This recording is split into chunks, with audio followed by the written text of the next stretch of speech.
saudara. Nah, tetapi di sini dikatakan menjadi hamba uang. Kita perlu uang, tetapi kita jangan jadi hamba uang, saudara. Kita perlu uang, siapa yang nggak perlu uang? Ya, kita perlu uang, tetapi untuk jadi hamba uang, nah itu yang firman Tuhan dikatakan di sini, keadaan manusia yang seperti ini yang Tuhan peringatkan.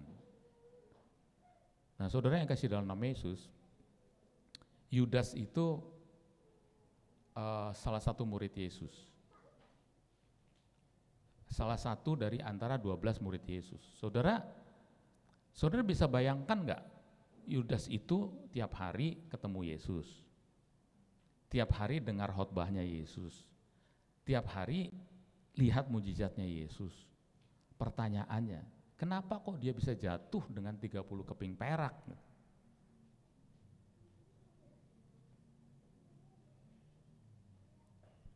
Ini pertanyaan bagi kita semua juga, saudara. Ya, pertanyaannya, kenapa kok di Yudas ini, salah seorang murid Yesus, bisa jatuh gara-gara uang? Jadi tidak menutup kemungkinan berarti kita pun bisa jatuh dalam dosa gara-gara uang. Enggak menutup kemungkinan, saudara. Ya, itu bisa terjadi kapan saja dan di mana saja. Bahkan hamba-hamba Tuhan sekalipun, saudara. Ya. Jadi, saudara yang kasih dalam nama Yesus, di 1 Timotius 6 ayat 10 dikatakan, karena akar segala kejahatan ialah cinta uang. Cinta uang. Nah, kalau orang udah cinta uang, berarti dia nomor satu tuh uang. Tuhan tuh nomor terserah. Nah, saudara, Tuhan ingatkan kita, uang penting, tetapi jangan cinta. Ya, jangan itu jadi mengalahkan Tuhan. Kan Tuhan mengatakan kamu nggak bisa menyembah kepada mamon, ya, kepada dua tuan gitu, nggak bisa. Ya. Kamu harus pilih salah satu. Engkau cinta Tuhan, ya, atau cinta uang. Gitu. Harus pilih. Kalau saudara bilang cinta Tuhan, ya, berarti uang itu sekunder sifatnya. Mau nggak ada uang, saudara tetap cinta Tuhan. Amin, saudara. Itu namanya benar-benar cinta Tuhan. Mau ada uang berlimpah, saudara tetap cinta Tuhan. Ada orang yang nggak diberkati, luar biasa cintanya kepada Tuhan sebelum diberkati. Tetapi sudah berlimpah ruah, jauh dari Tuhan. Ada juga yang seperti itu. Artinya dia jadi bergeser cintanya, yang tadinya Tuhan jadi uang. Atau kebalikannya seperti itu. Jadi saudara yang kasih dalam nama Yesus, Tuhan ingin mengingatkan kita bahwa uang itu bisa menjatuhkan, bisa menjadi pengganti, ya, kalau kita nggak hati-hati. Ya. Jadi kalau Yudas saja yang sehari-harinya ketemu dengan Tuhan Yesus dan menyaksikan secara langsung mujizat dan kuasa Allah bekerja atas dia, itu bisa jatuh ya, dengan persoalan uang, apalagi ya kita ini harus sungguh-sungguh, saudara, hati-hati, saudara. Nah, Tuhan biasanya melatih kita ya dalam kehidupan kita sehari-hari untuk bagaimana caranya kita mengandalkan Tuhan. Amin, saudara. Tidak mengandalkan uang. Ya, saudara, saya nggak tahu ya, saudara pasti akan dilatih dan dipimpin dan diuji dan dibentuk oleh Tuhan bagaimana caranya untuk tidak cinta uang. Kalau saya sih awal mulanya diuji oleh atau dididik oleh Tuhan untuk tidak cinta uang itu adalah memberikan perpuluhan. Itu awalnya. Jadi ketika saudara udah mulai sayang dengan uang, sayang nih 10%. Itu mulainya, begitu saudara udah bilang sayang nih 10% kalau dikasih gereja, dikasih untuk Tuhan. Itu sebenarnya saudara sudah mulai membuat sesuatu dalam hidup saudara untuk mulai menggantikan uang. Tuhan dengan uang. Jadi cara mendidik Tuhan untuk tidak cinta uang salah satunya adalah memberikan kewajiban mengembalikan milik Tuhan. Saudara kalau nggak percaya coba aja. Lama saudara nggak mengembalikan miliknya Tuhan, saudara akan ngomong begini, gimana cukup? Sedangkan 100% aja nggak cukup, apalagi 90%. Itu saudara mula-mula ngomong gitu pasti. Pasti ngomong gitu. Saya pernah kok begitu khotbah tentang perpuluhan, selesai jemaat ibadah, saya diajak ngobrol seorang ibu rumah tangga. Pak, gimana Pak tentang perpuluhan nih? 100%-nya saya nggak cukup Pak. Gimana kalau saya kasih 10%, 90, gimana nih? Saya nggak cukup. Saya bilang, Bu, saya ini kan menjalankan perintah. Kan saya membagikan firman, menyampaikan firman Tuhan, amin. Mengenai saudara nggak percaya, mengenai saudara membantah, mengenai mendebat, ya, mengenai saudara nggak percaya, mau saudara nggak taat, itu saudara sendiri akan merasakan akibatnya. Ini saya udah buktikan dalam hidup saya sendiri. Tuhan tuh nggak perlu didebat, saudara, nggak perlu. Yang perlu saudara perlukan dalam ketika saudara dengar firman itu, saudara buka aja Malaikat 3. Ya. Tuhan malah nantang kita, uji aku kalau nggak percaya. Aku akan membuka tingkap-tingkap langit, mencurahkan berkat. Bahkan di bahasa Inggrisnya dikatakan, sampai nggak ada ruangan untuk memuat berkat itu. Tuhan kalau udah nantang kita, saudara, itu namanya, artinya itu udah top. Ya, nggak pernah Tuhan nantang seperti itu. Artinya Tuhan ingin membuktikan kata-katanya, firman-Nya.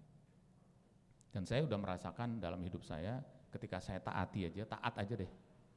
Nggak usah protes-protes, nggak usah komplain-komplain, nggak usah debat-debat, udah taat aja. Dan ternyata benar gitu. Yang pertama, bagi saya nih pribadi ya,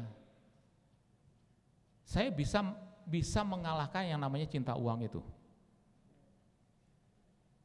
Ya, uang boleh nggak ada, uang boleh datang, uang boleh silih berganti, uang boleh berlimpah, tapi saya nggak fokus ke situ.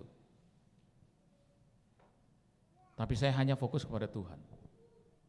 Yang kedua, benar, saya diberkati Tuhan, keluarga diberkati Tuhan, dan bisa memberkati orang lain. Amin, saudara. Kenapa kita bisa diberkati Tuhan? Supaya kita bisa memberkati orang lain.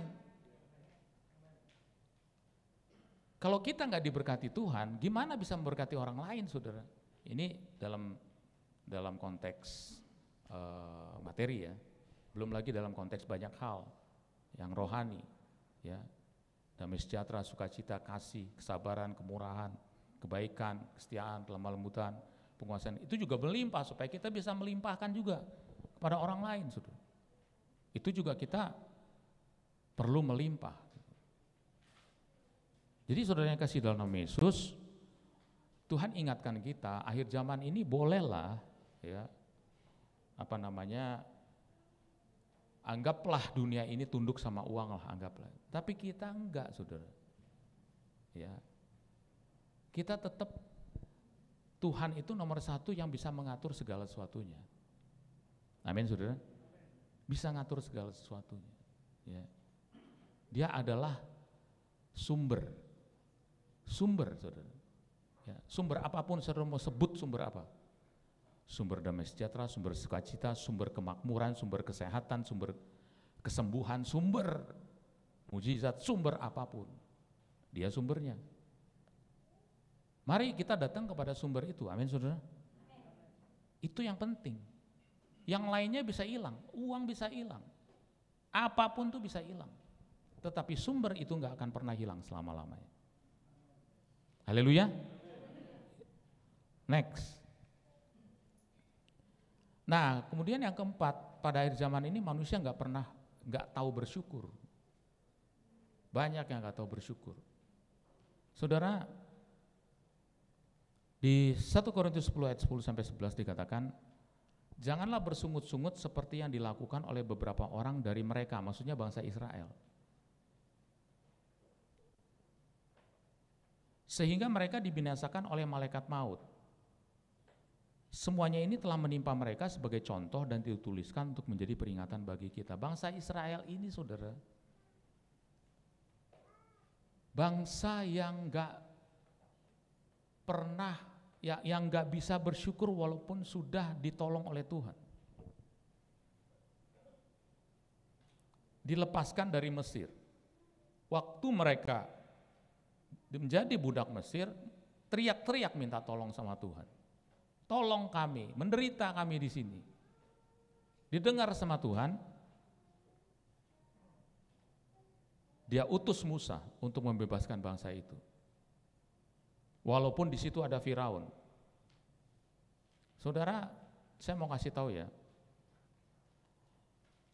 apapun yang menghalangi kita, ya, menghalangi jalannya rencana Tuhan bagi hidup kita, itu tidak akan pernah bisa menggagalkan rencana Tuhan atas hidup kita.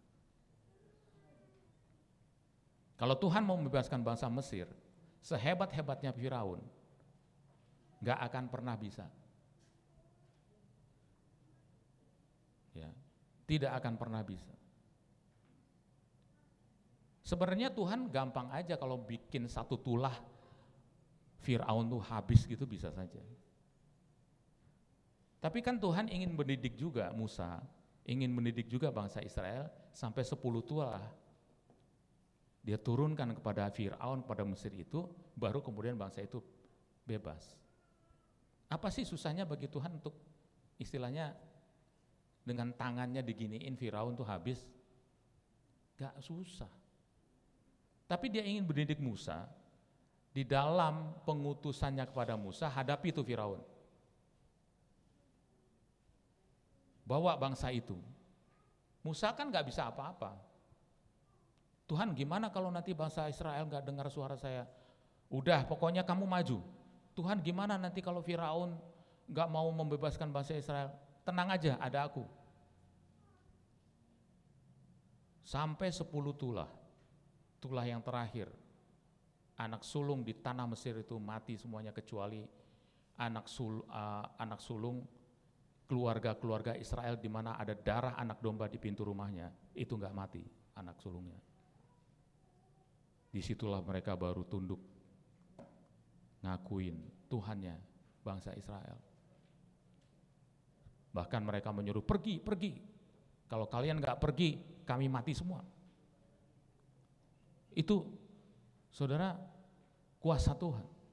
Mereka berangkat keluar dari Mesir, kemudian gak punya air, dikasih air melalui mujizat-mujizat Tuhan. Gak punya makanan, dikasih roti, dikasih daging burung puyuh, yang mereka gak usahakan, yang mereka gak harus kerja, tapi diberi oleh Tuhan.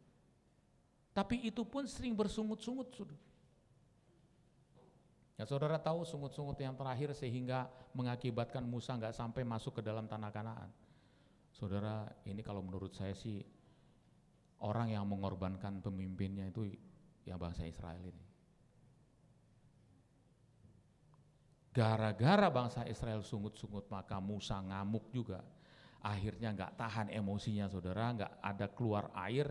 Tuhan katakan hanya bicara kepada gunung batu itu dan airnya akan keluar. Tetapi karena kiri kanan semuanya pada ngomel, semuanya pada sungut, pada komplain, semuanya pada mengeluh, emosinya Musa juga naik, saudara.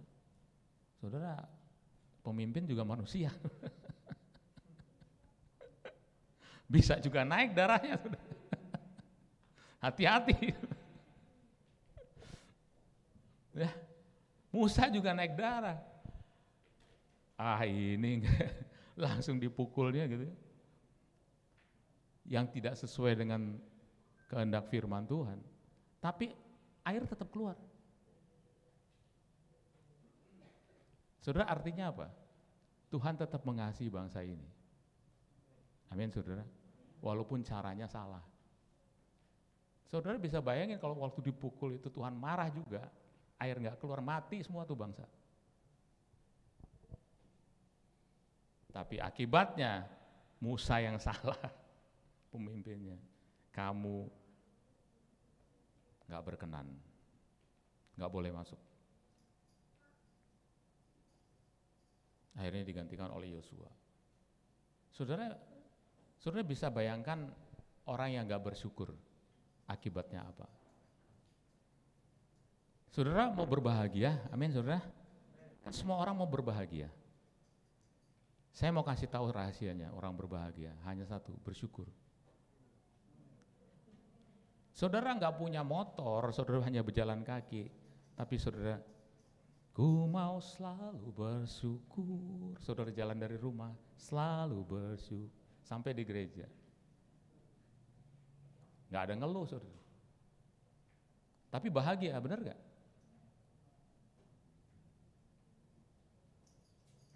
Saudara nggak punya mobil, saudara punya motor. Ku mau selalu bersyukur. Jadi saudara, kebahagiaan itu bukan karena memiliki sesuatu yang tidak engkau miliki. Tapi engkau melihat orang lain memiliki, tapi engkau tidak memilikinya, sehingga engkau memilih tidak bersyukur, salah besar. Engkau nggak bahagia. Tapi engkau akan berbahagia apabila apa yang ada padamu engkau bersyukur. Amin saudara. Ingat kuasa ucapan syukur ya, ketika 5 roti dan 2 ikan. Apa yang ada? Gak bisa mengasih makan 5.000 orang. Dan apa yang ada itu pun dari anak-anak saudara. Bukan dari orang dewasa. Saudara bisa bayangkan dan mengartikan artinya ini. Arti dari kisah itu. Tuhan gak butuh yang hebat-hebat untuk mengadakan kuasanya, mujizatnya. Dan tidak membutuhkan dari orang yang hebat sekalipun. Dia bisa mengadakan apa saja dari yang tidak dianggap orang, tidak diperhatikan orang, tidak dinilai orang, itu menjadi sesuatu yang dahsyat. Amin saudara.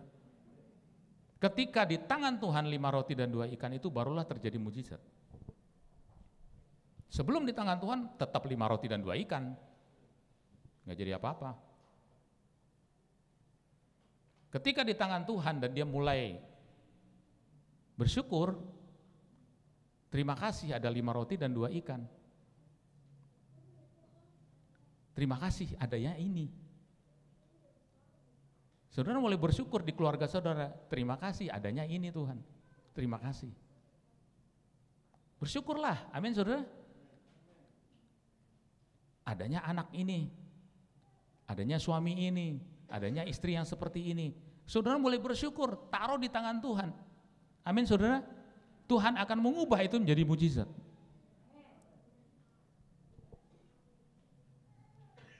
Bisa saudara. Enggak mustahil. Jadi saudara, kalau mau bahagia, enteng aja. Mulailah bersyukur dengan segala hal. Amin saudara. Apa yang ada padamu, jangan apa yang enggak ada, jangan. Saudara enggak usah mikirin apa yang enggak ada padamu. Apa yang ada padamu, amin saudara. Apa yang ada padamu saat ini, enggak usah pikirin yang lain. Ya adanya begini, aku bersyukur Tuhan. Tuhan bisa lipat gandakan luar biasa. Haleluya. Next. Kemudian yang kelima itu dikatakan kalau di bahasa di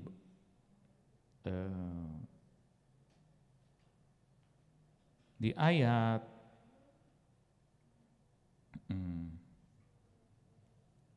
ayat 2 itu manusia akan mencintai diri menjadi hamba uang, membuang, menyombongkan diri.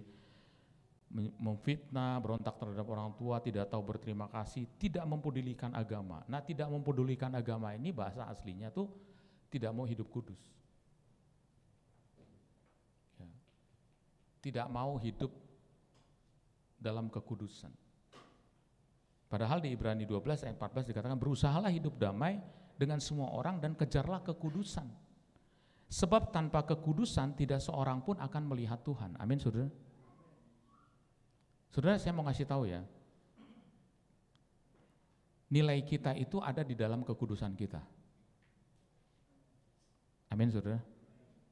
Nilai hidup kita di dalam Tuhan itu hanya ada di dalam kekudusan kita. Dan itu dikatakan kejar. Berarti saudara harus mengusahakan. Tuhan kuduskan aku, Tuhan kuduskan aku. Itu enggak salah doa seperti itu. Tolong aku dikuduskan, enggak salah. Tetapi kalau saudara enggak ngejar kekudusan, enggak menghindari dosa, enggak menghindari tempat-tempat yang tercela, enggak menghindari pergaulan yang buruk, saudara walaupun doa seperti itu ya jatuh juga, saudara. Ya kan? Enggak bisa. Selain saudara minta Tuhan kuduskan aku, engkau juga bergerak untuk menghindari hal-hal yang tidak berkenan kepada Tuhan. Amin, saudara. Itu harus, saudara. Jadi kekudusan itu harus dikejar, diusahakan. Ya, jangan saudara minta tetapi saudara nggak bergerak. Jadi ada bagian Tuhan, ada bagian kita. Itu yang benar. Ya. Dan itu ada korelasinya dengan hidup damai dengan semua orang.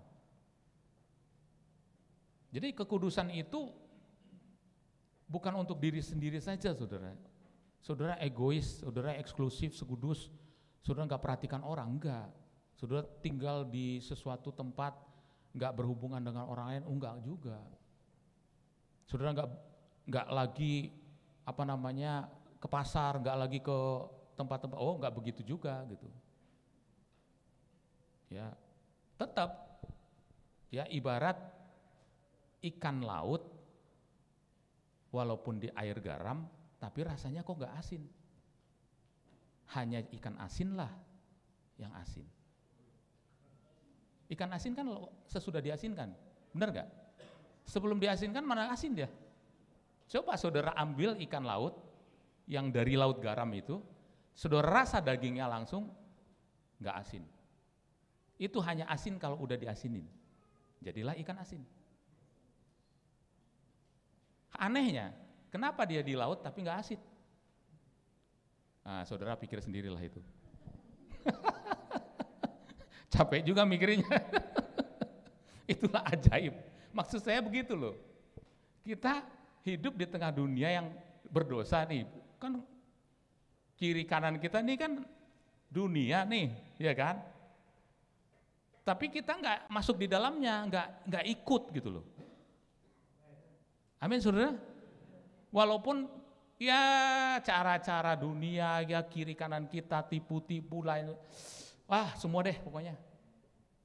Carut marut ini, tapi kita nggak ikut di dalamnya. Itu yang disebut kejar kekudusan. Di laut yang asin, tapi nggak jadi asin.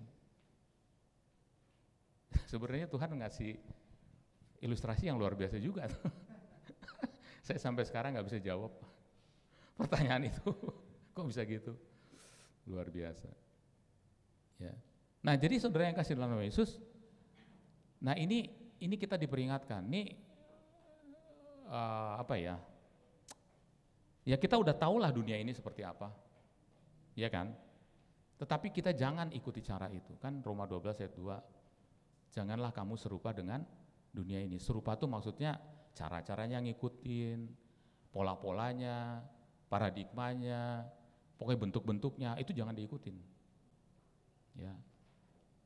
Tetapi berubahlah oleh pembaruan budimu, ya, sehingga engkau mengetahui mana yang benar, yang baik, ya, yang dari Tuhan.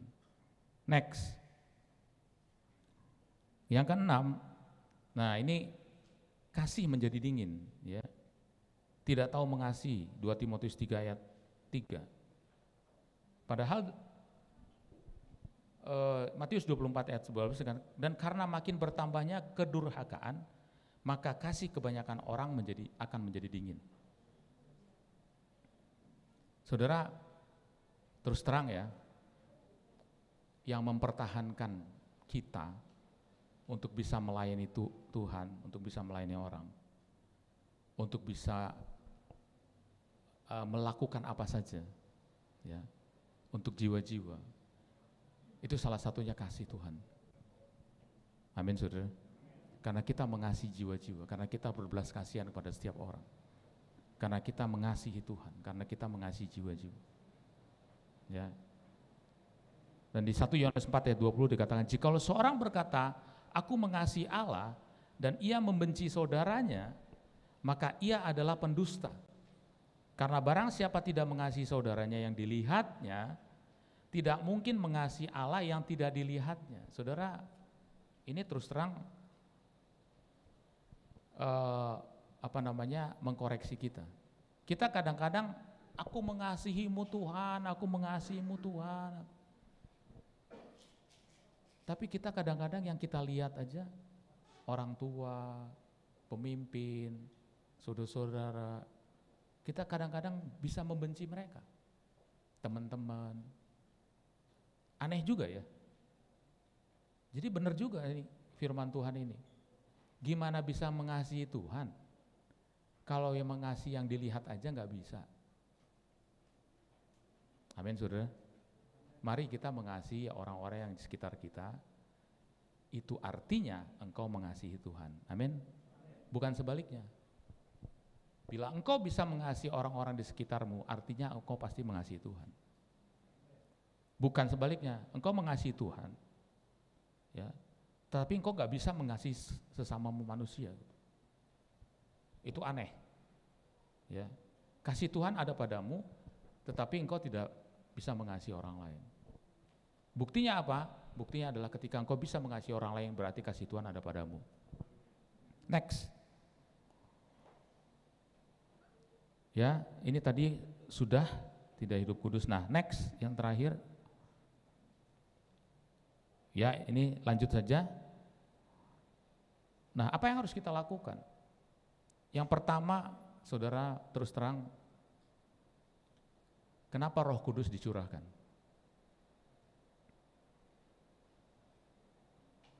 Karena Tuhan mengatakan bahwa, tadi ada kan kisah 1 ayat 8, salah satunya, kamu akan menerima kuasa apabila Roh Kudus turun ke atas kamu, dan kamu akan menjadi saksi. Yerusalem, Yudea, Samaria sampai ujung bumi. Dan bahkan di Lukas 24 ayat terakhir itu dikatakan, kamu akan menerima kuasa dari Allah yang Maha Tinggi, adalah Roh Kudus. Dan saudara, kalau kita mau melakukan amanat agung atau melakukan firman Tuhan, saudara, kenapa Tuhan mengaktifasi Roh Kudus di Kisah Rasul 1, di Kisah Rasul 2, ketika murid-murid berdoa, kemudian mereka Roh Kudus dicurahkan, dan mereka dengan menyala-nyala memberitakan firman Tuhan. Jadi Roh Kudus itu harus diaktifasi dalam hidup kita semuanya. Amin, saudara.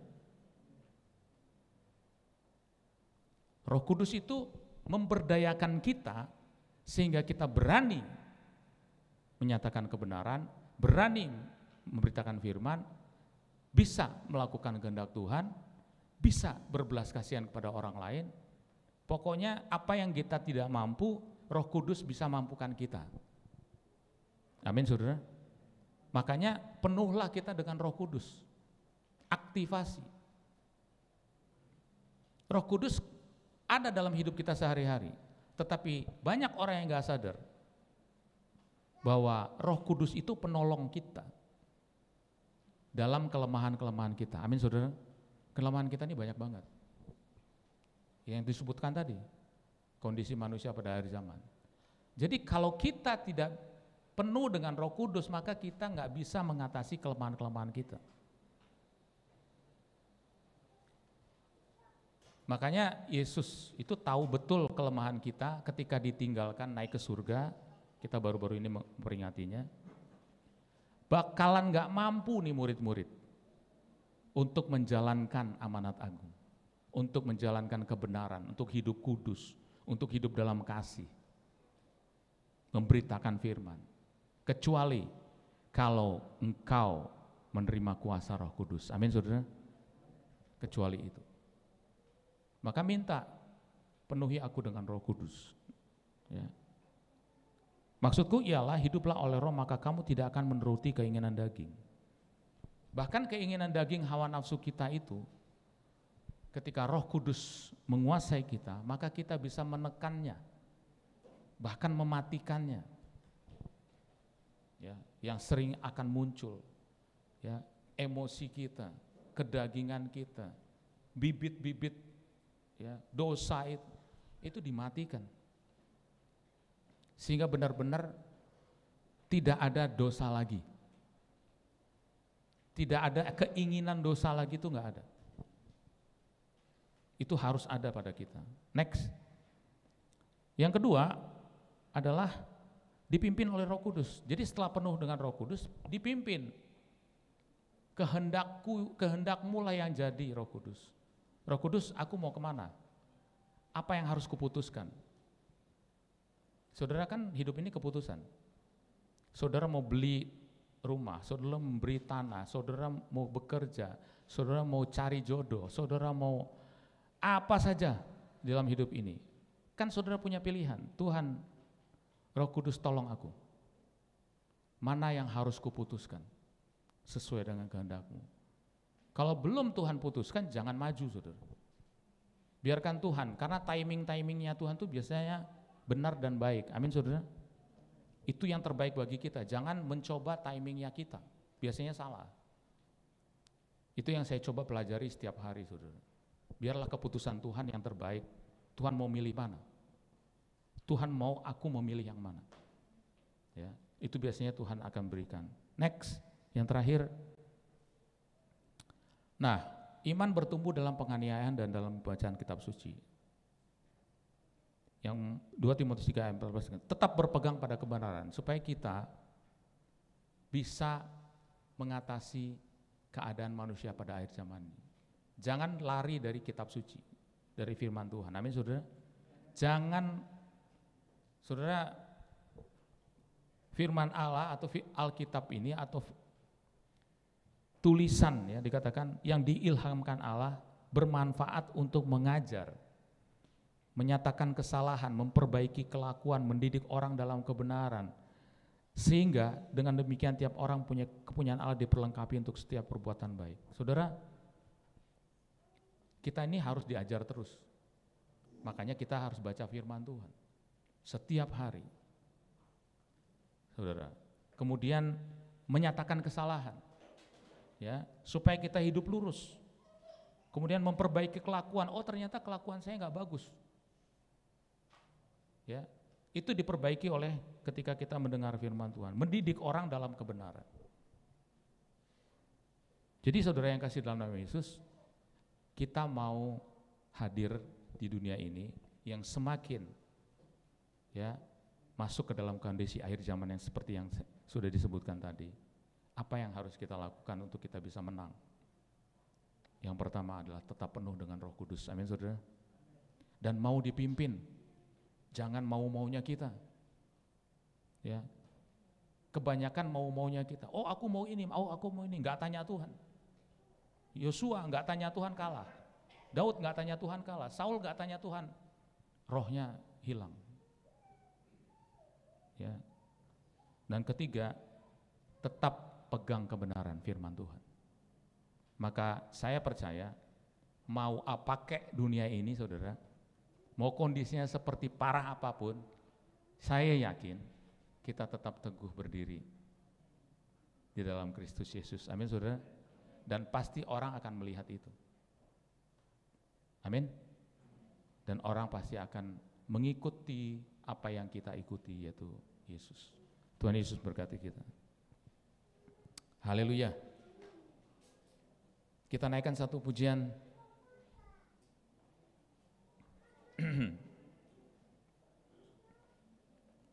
Ku mau selalu bersyukur, selalu bersyukur.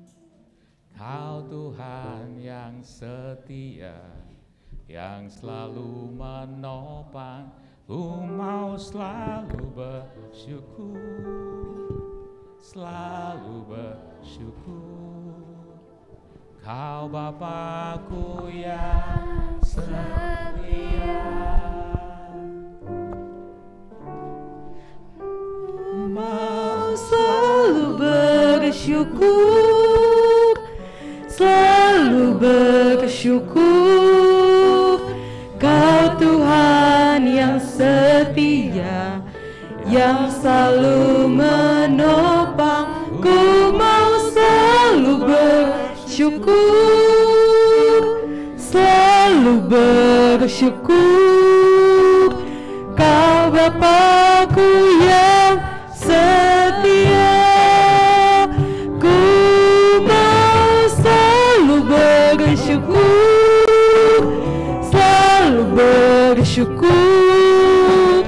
Kau Tuhan yang setia, yang selalu menopang. Ku mau selalu bersyukur, selalu bersyukur. Kau Bapa-Ku yang setia. Bapak Ibu Saudara yang dikasihi Tuhan, saya nggak tahu keadaan saudara, tapi satu hal yang saya tahu dan kita tahu semuanya, ketika kita bersyukur kepada Tuhan, maka kedaulatan itu ada di atas kita.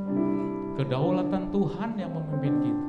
Apapun keadaan saudara, tetaplah mengucap syukur, sehingga dengan kuasanya Tuhan, kedaulatannya Tuhan, dia buka jalan, buka pintu, buka tingkap langit. Mungkin saudara saat ini, Tuhan aku mau, butuh pertolongan-Mu Tuhan, butuh pimpinan-Mu, butuh kekuatan dari Tuhan sendiri. Mau dipenuhi Roh Kudus, mau dipimpin Roh Kudus, mau memegang kebenaran firman. Saudara yang mau, angkat tangan saudara, mulai minta dari Tuhan saat ini.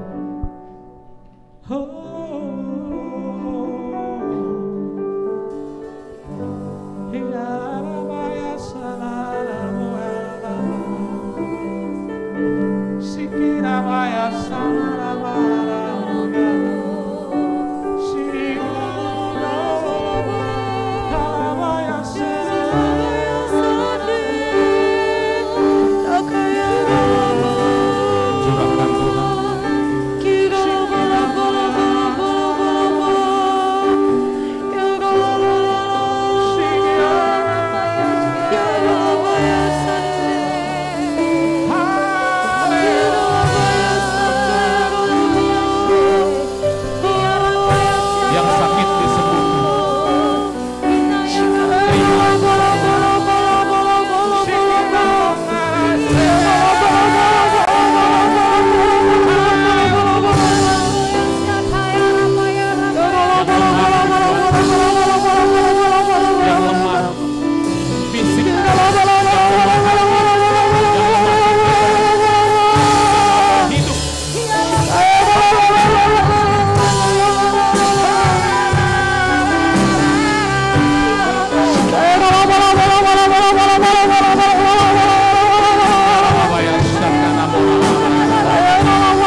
Yesus, terima kasih.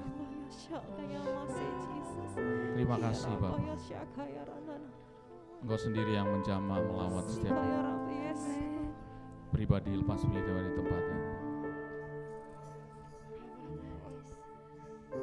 Terima kasih Tuhan, terima kasih.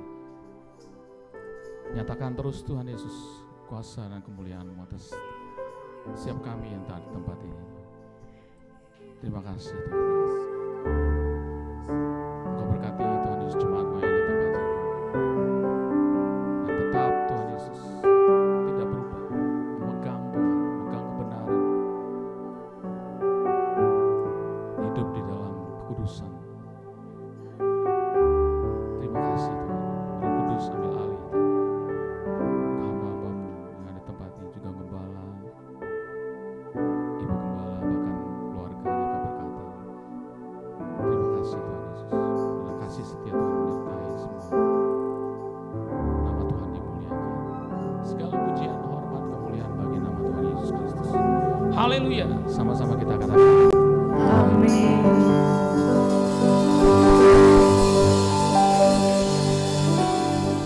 Sebentar kita akan mendengarkan pengumuman seminggu sepekan.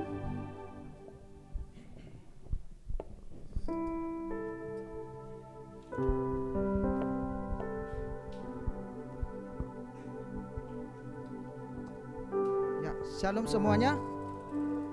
Puji nama Tuhan. Pertama-tama kami mengucapkan terima kasih kepada hambanya, kepada Bapak Pendeta Muda Chandra Simajuntak. Terima kasih Pak. Bahkan juga Ibu yang sudah menemani Bapak di tempat ini. Terima kasih, Tuhan Yesus memberkati. Ya, sambil saudara mengumpulkan, mempersiapkan persembahan, kita akan mendengarkan kegiatan sepekan GBI BKP Aston. Yang pertama, hari Selasa ada 2 terobosan pada pukul 11, masih dalam via Zoom. Hari Rabu ada rumah doa pada pukul 19, dilakukan secara onsite dan online di THB Ruko Kenari, di tempat ini saudara ya. Yang berikut hari Kamis pukul 17 ada Kul Eklesia di rumah Bapak Mikael Parera di VIP. Hari Jumat pukul 19 ada Kul Daud di rumah Bapak Tian di Perumnas 1, dan Yobel Glory di rumah Ibu Rosita Siahaan di Perumnas 1. Hari Sabtu ada doa fajar pada pukul 5 pagi, dan sorenya ada Kul Kids pada pukul 17, masih dilakukan secara online saudara, masih dilakukan secara Zoom. Dan saudara yang pertama sekali hadir bersama-sama kita, ibadah pertama sekali di tempat ini ada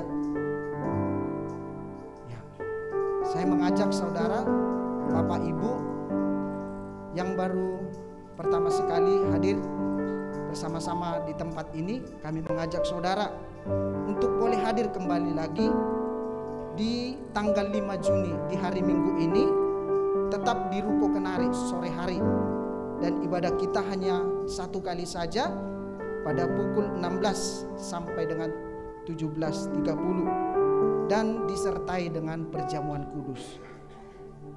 Demikianlah pengumuman hari ini. Tuhan Yesus memberkati. Mari kita bangkit berdiri.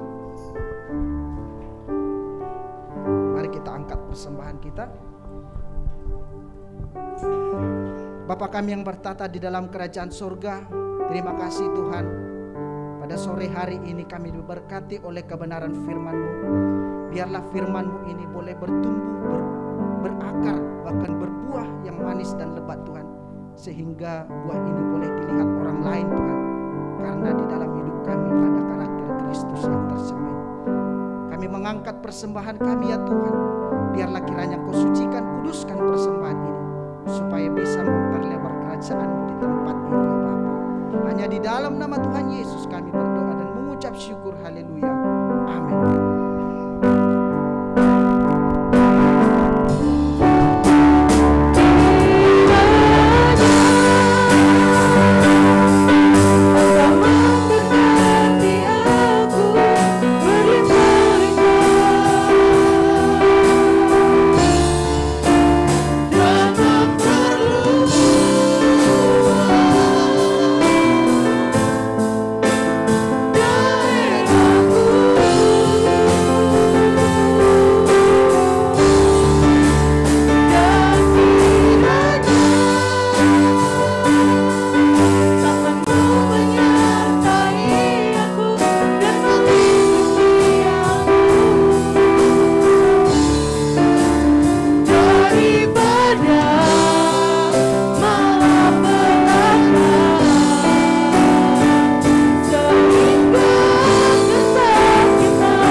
kedua tanganmu.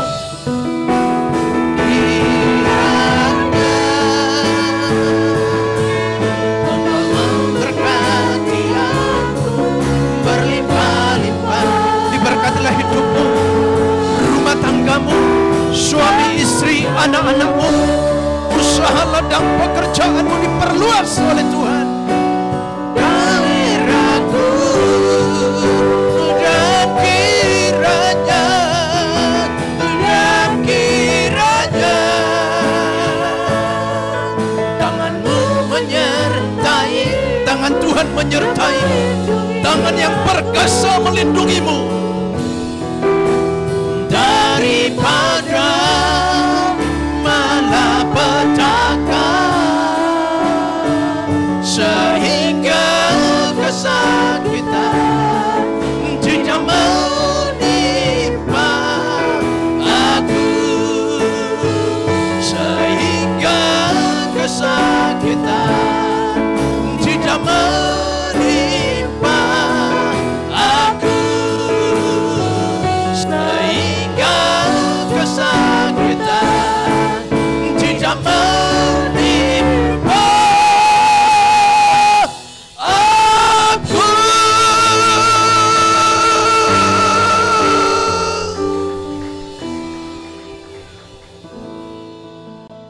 Pulang terimalah berkat, kasih dan anugerah yang berlimpah-limpah dari Allah Bapa di dalam surga, di dalam putranya yang tunggal Tuhan kita Yesus Kristus, persekutuan yang manis dengan Roh Kudus menyertai saudara mulai dari malam hari ini sampai Maranatha, hidup kekal selama-lamanya. Yang selalu percaya, mari kita sama-sama katakan amin. Amin, amin. Sampai jumpa dalam ibadah kita minggu ke depan. Tuhan Yesus berkati. Selamat hari Minggu saudara, selamat membawa api kemuliaan Tuhan. Tuhan Yesus memberkati.